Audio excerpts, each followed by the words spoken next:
আসসালামু আলাইকুম প্রিয় দর্শক, স্বাগত জানাচ্ছি মুন নিউজ হাবের আজকের আয়োজনে। শুরুতেই সংবাদ শিরোনাম। প্রথমেই জানিয়ে দিব, ইরানে আগ্রাসনের উচিত শিক্ষা পাচ্ছে যুক্তরাষ্ট্র, বললেন আরাগচি। জানিয়ে দিব, চীনের সাহায্যে ইরানের বেড়াজাল থেকে মুক্তি চান ট্রাম্প। জানিয়ে দিব, যুক্তরাষ্ট্রকে বড় শয়তান ও ইসরায়েলকে ছোট শয়তান বলল ইরান। এবং সর্বশেষ জানিয়ে দিব, ইসরায়েলে তাণ্ডব চালাল ইরানি ক্ষেপণাস্ত্র। এতক্ষণ শুনছিলেন সংবাদ শিরোনাম, এখন থাকছে বিস্তারিত। পশ্চিম এশিয়ায় চলমান যুদ্ধের উত্তেজনা ক্রমেই বাড়ছে। এই প্রেক্ষাপটে আব্বাস আরাগচি স্পষ্ট করে জানিয়েছেন যে গুরুত্বপূর্ণ সামুদ্রিক পথ স্ট্রেইট অফ হরমুজ কেবলমাত্র ইরানের শত্রু রাষ্ট্র এবং তাদের আগ্রাসনকে সমর্থনকারী পক্ষগুলোর জন্য কার্যত বন্ধ রাখা হয়েছে। সোমবার ১৬ মার্চ দেওয়া এক বক্তব্যে তিনি জোর দিয়ে বলেন, ইরান কখনোই যুদ্ধবিরতির জন্য অনুরোধ করেনি এবং দেশটি এখনও যুদ্ধ চালিয়ে যাওয়ার জন্য প্রস্তুত রয়েছে। ইরানের পররাষ্ট্রমন্ত্রীর মতে, যুক্তরাষ্ট্র ও ইসরায়েলের সঙ্গে চলমান সংঘাতের যে কোনো সমাপ্তি হতে হবে চূড়ান্ত, স্থায়ী এবং ইরানের নিরাপত্তা নিশ্চিত করার মতো। তিনি বলেন, এই যুদ্ধ যদি শেষ হয় তবে তা এমনভাবে শেষ হতে হবে যাতে ভবিষ্যতে আর কোনো আগ্রাসনের ঝুঁকি না থাকে। তার বক্তব্যে স্পষ্ট ইঙ্গিত পাওয়া যায় যে তেহরান কোনো অস্থায়ী সমঝোতায় আগ্রহী নয়, বরং দীর্ঘমেয়াদী সমাধান চায়। এদিকে ইরানের পররাষ্ট্র মন্ত্রণালয়ের এক মুখপাত্র জানিয়েছেন, যুদ্ধের সঙ্গে সরাসরি জড়িত নয় এমন দেশগুলোর জন্য হরমুজ প্রণালীর পথ পুরোপুরি বন্ধ করা হয়নি, তবে তাদের জাহাজ চলাচলের জন্য ইরানি বাহিনীর সঙ্গে সমন্বয় এবং অনুমতি প্রয়োজন হচ্ছে। অর্থাৎ ইরান কার্যত এই গুরুত্বপূর্ণ সামুদ্রিক পথের উপর কঠোর নিয়ন্ত্রণ আরোপ করেছে। দিনের শুরুতেই আরাগচি আরও একটি কঠোর বার্তা দেন। তিনি বলেন, ইসরায়েল ও যুক্তরাষ্ট্রের সঙ্গে এই সংঘাত যতদূর নিয়ে যাওয়া প্রয়োজন, ইরান তার জন্য প্রস্তুত। সাপ্তাহিক এক নিয়মিত ব্রিফিংয়ে তিনি মন্তব্য করেন যে প্রতিপক্ষ এখন বুঝতে শুরু করেছে তারা কেমন জাতির মুখোমুখি হয়েছে। তার ভাষায়, ইরান এমন একটি জাতি যারা নিজেদের রক্ষায় কখনো দ্বিধা করে না এবং প্রয়োজনে যুদ্ধকে যতদূর প্রয়োজন ততদূর নিয়ে যেতে প্রস্তুত। আন্তর্জাতিক অঙ্গনেও ইরান একই ধরনের অবস্থান তুলে ধরেছে। জেনেভায় জাতিসংঘ মানবাধিকার কাউন্সিলে নিযুক্ত ইরানের রাষ্ট্রদূত আলী বাহরেইনি বলেছেন, ইরানের মানুষের জীবন বর্তমানে চরম হুমকির মুখে রয়েছে। তিনি দাবি করেন, যুক্তরাষ্ট্র ও ইসরায়েলের সামরিক হামলার কারণে প্রায় ৯০ কোটি ইরানি নাগরিক গুরুতর ঝুঁকির মধ্যে রয়েছেন। বাহরেইনি আরও বলেন, পশ্চিম দেশগুলো ইরানের মানবাধিকার পরিস্থিতি নিয়ে আলোচনা করলেও প্রকৃত মানবাধিকার সংকট হচ্ছে ইরানের জনগণের উপর চলমান সামরিক আগ্রাসন। তিনি এটিকে আন্তর্জাতিক আইনের প্রতিপন্থী ও আইনহীন আগ্রাসন হিসাবে আখ্যা দেন এবং সতর্ক করেন, যদি এমন আচরণ চলতে থাকে তবে ভবিষ্যতে অন্য দেশগুলো একই ধরনের আগ্রাসনের শিকার হতে পারে। উল্লেখ্য, পশ্চিম এশিয়ার এই সংঘাত ইতিমধ্যে ১৭তম দিন পৌঁছেছে। গত ২৮ ফেব্রুয়ারি যুক্তরাষ্ট্র ও ইসরায়েলের যৌথ হামলায় ইরানের শীর্ষ নেতৃত্বকে লক্ষ্যবস্তু করা হয়। ওই অভিযানের প্রথম দিনই ইরানের সর্বোচ্চ নেতা আলী খামেনেই নিহত হন বলে দাবি করা হয়, যা সংঘাতকে আরও তীব্র করে তোলে।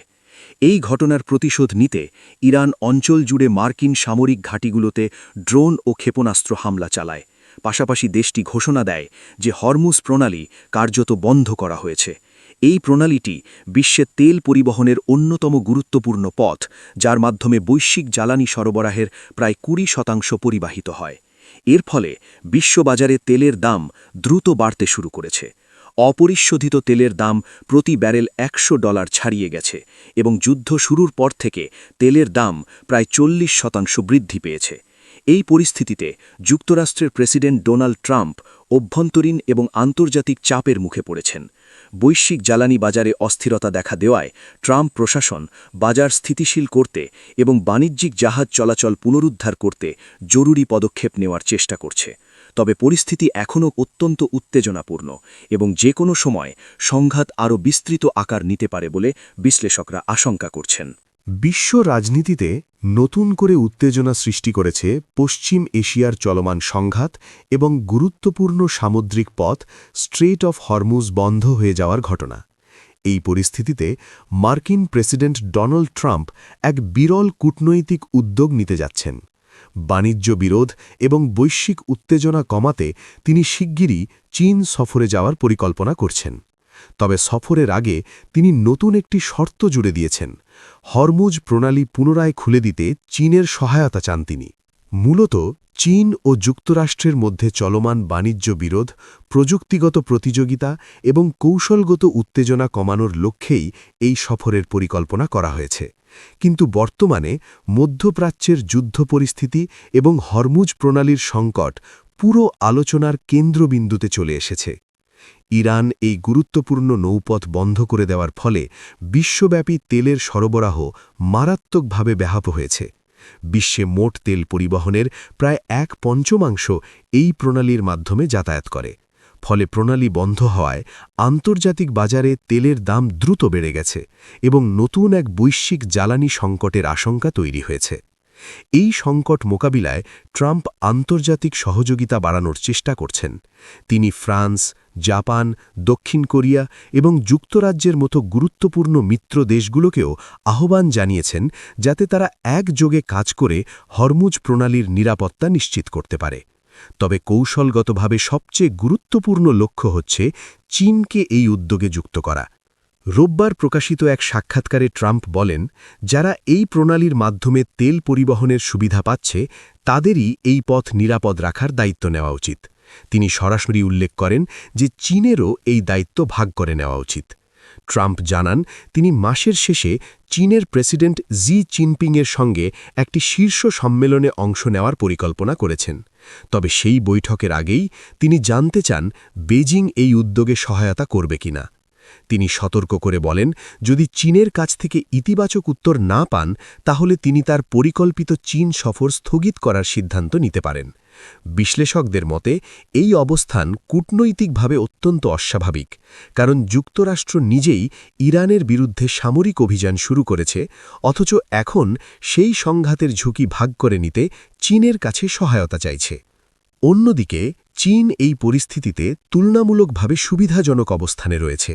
গত কয়েক বছরে বেজিং তেলের বড় মজুদ গড়ে তুলেছে এবং জ্বালানি আমদানিতে বৈচিত্র্য এনেছে।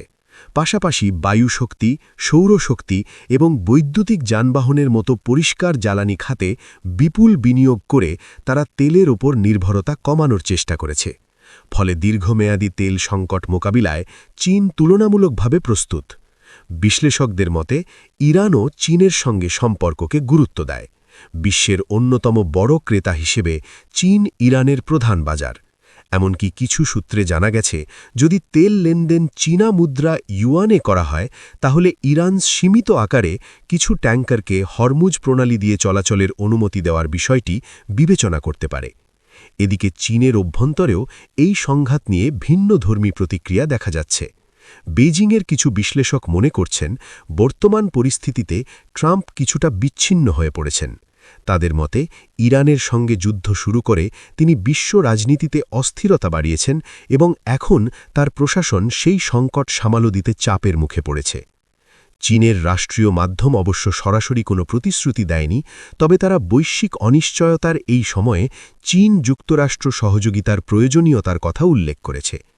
একই সময়ে জাতীয়তাবাদী পত্রিকা গ্লোবাল টাইমস হরমুজ প্রণালীতে যুদ্ধজাহাজ পাঠানোর ধারণার তীব্র সমালোচনা করেছে এবং প্রশ্ন তুলেছে যে এটি কি সত্যিই দায়িত্ব ভাগাভাগি, নাকি এমন একটি যুদ্ধের ঝুঁকি ভাগ করে নেওয়া যা যুক্তরাষ্ট্র শুরু করেছে কিন্তু শেষ করতে পারছে না। সব মিলিয়ে বলা যায়, হরমুজ প্রণালীর সংকট এখন শুধু মধ্যপ্রাচ্যের সংঘাত নয়, বরং তা বৈশ্বিক রাজনীতি, অর্থনীতি এবং কূটনীতির কেন্দ্রবিন্দুতে পরিণত হয়েছে। ট্রাম্পের আসন্ন চীন সফর এই সংকট সমাধানে কতটা ভূমিকা রাখবে তা এখন আন্তর্জাতিক মহলের প্রধান আলোচনার বিষয় হয়ে দাঁড়িয়েছে। পশ্চিম এশিয়ায় চলমান সংঘাতের প্রেক্ষাপটে নতুন করে কঠোর বার্তা দিয়েছেন ইরানের শীর্ষ নিরাপত্তা কর্মকর্তা আলী লারিজানি। যুক্তরাষ্ট্র আর ইসরায়েলের সঙ্গে সংঘাতের ১৭তম দিনে তিনি মুসলিম বিশ্বকে ঐক্যবদ্ধ হওয়ার আহ্বান জানান এবং ইরানের বিরুদ্ধে চলমান সামরিক অভিযানের তীব্র সমালোচনা করেন। সোমবার ১৬ই মার্চ প্রকাশিত এক বিবৃতিতে তিনি বলেন, এই যুদ্ধ শুধু একটি দেশের বিরুদ্ধে নয়, বরং মুসলিম বিশ্বের সামগ্রিক নিরাপত্তা ও মর্যাদার সঙ্গে জড়িত একটি বড় সংঘাত।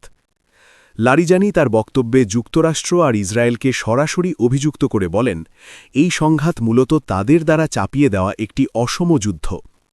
তিনি দাবি করেন, ইরান কেবল নিজের সার্বভৌমত্ব ও নিরাপত্তা রক্ষার জন্য প্রতিরোধ করছে। তার ভাষায়, যুক্তরাষ্ট্র হচ্ছে বড় শয়তান এবং ইসরায়েল হচ্ছে ছোট শয়তান, এবং এই দুই শক্তির আগ্রাসনের বিরুদ্ধে ইরানের প্রতিরোধ শুধু নিজেদের জন্য নয়, বরং পুরো মুসলিম বিশ্বের স্বার্থ রক্ষার অংশ। বিশ্বজুড়ে মুসলিম সম্প্রদায় ও ইসলামী রাষ্ট্রগুলোর সরকারগুলোর উদ্দেশ্যে দেওয়া এই বার্তায় লারিজানি ইসলামী ঐক্যের ওপর বিশেষ গুরুত্বারোপ করেন। তিনি বলেন, বর্তমান সংকটের সময় মুসলিম দেশগুলোর উচিত পারস্পরিক বিভেদ ভুলে গিয়ে একসঙ্গে দাঁড়ানো। তার মতে, মুসলিম উম্মাহ যদি বিভক্ত থাকে, তবে বাইরের শক্তিগুলো সহজেই তাদের ওপর চাপ সৃষ্টি করতে পারবে। বিবৃতিতে তিনি ইসলামী শিক্ষার একটি হাদিসের উদ্ধৃতি দেন। সেখানে বলা হয়েছে, কোনো মুমিন ব্যক্তি যদি অন্য কোনো মুসলিম ভাইয়ের কাছে সাহায্যের আহ্বান জানায়, তবে তার সেই আহ্বানে সাড়া দেওয়া দায়িত্ব। এই উদ্ধৃতি টেনে লারিজানি প্রশ্ন তোলেন, কিছু ইসলামী সরকার যে অবস্থান গ্রহণ করেছে তা আদৌ ইসলামী শিক্ষার সঙ্গে সামঞ্জস্যপূর্ণ কিনা। তার মতে, ইরানের বিরুদ্ধে অবস্থান নেওয়া বা নিরপেক্ষ থাকা মুসলিম বিশ্বের ঐক্যকে দুর্বল করে। লারিজানি আরও বলেন, কিছু দেশ ইরানের বিরুদ্ধে সমালোচনা করছে কারণ ইরান তাদের ভূখণ্ডে অবস্থিত মার্কিন সামরিক ঘাঁটি ও স্বার্থসংশ্লিষ্ট স্থাপনায় হামলা চালিয়েছে। তবে তার যুক্তি হল, যদি সেই ঘাঁটিগুলো ইরানের বিরুদ্ধে সামরিক অভিযান পরিচালনার জন্য ব্যবহার করা হয়, তাহলে ইরান নিষ্ক্রিয় থাকতে পারে না। তিনি বলেন, যে ঘাঁটি থেকে আমাদের ওপর আঘাত আসবে, সেই ঘাঁটিকে লক্ষ্যবস্তু করা আমাদের আত্মরক্ষার অধিকার। তার মতে, বর্তমান সংঘাতকে কেবল আঞ্চলিক যুদ্ধ হিসেবে দেখা উচিত নয়, বরং এটি একদিকে যুক্তরাষ্ট্র আর ইসরায়েলের সামরিক শক্তি এবং অন্যদিকে ইরান সহ বিভিন্ন প্রতিরোধ শক্তির মধ্যে একটি বৃহত্তর সংগ্রাম। এই সংগ্রামকে তিনি রাজনৈতিক ও আদর্শিক লড়াই হিসেবেও ব্যাখ্যা করেন। একই সঙ্গে লারিজানি ইসলামী বিশ্বের নেতাদের উদ্দেশ্যে সতর্কবার্তা দেন। তিনি বলেন, বর্তমান পরিস্থিতিতে কেবল স্বল্পমেয়াদী রাজনৈতিক লাভের কথা চিন্তা করলে চলবে না, বরং অঞ্চলটির দীর্ঘমেয়াদী নিরাপত্তা, স্থিতিশীলতা এবং ভবিষ্যৎ সম্পর্কে ভাবতে হবে। তিনি আরও স্পষ্ট করে বলেন, ইরান অন্য কোনো দেশের ওপর আধিপত্য বিস্তার করতে চায় না, বরং তেহরান মুসলিম বিশ্বের দেশগুলোর কাছে আন্তরিক পরামর্শ দিতে চায়, যাতে তারা ঐক্যবদ্ধভাবে আঞ্চলিক সংকট মোকাবিলা করতে পারে। বিবৃতির শেষ অংশে লারিজানি জোর দিয়ে বলেন, মুসলিম উম্মার ঐক্যই এই সংকট থেকে বেরিয়ে আসার একমাত্র পথ।